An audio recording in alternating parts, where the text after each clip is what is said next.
हुस्न, तुम्हें sir Wasif staff room में बुला रहे हैं। चपरासी ने कमरा जमात में दाखिल होकर कहा। हुस्न स्टाफ रूम में पहुंचा तो सर वासिफ ने पूछा, हुस्न, किस बात पर आपकी अहमद से लड़ाई हुई है? हुस्न ने कहा, सर, आप जानते हैं कि आसिफ हमारी क्लास में नया तालिब इल्म है।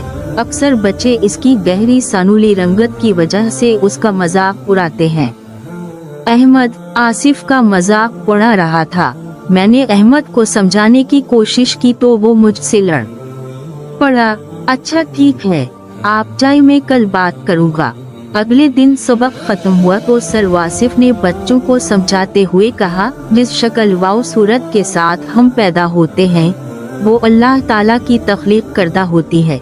चाहे हमारा रंग गोरा हो या काला, हमें इससे कोई फर्क नहीं पड़ता। इंसान अपने अच्छे अमाल से खुद को खूबसूरत बना सकता है। परेड की घंटी बजी तो सर वासिफ क्लास से बाहर चले गए। अहमद को अपनी गलती का एहसास हो गया था। इसने आसिफ से माफी मांगी। इसके साथ ही दीगर बच्चों ने भी आसिफ से माफी मांगी और आइंदा तंग न करने का वादा किया।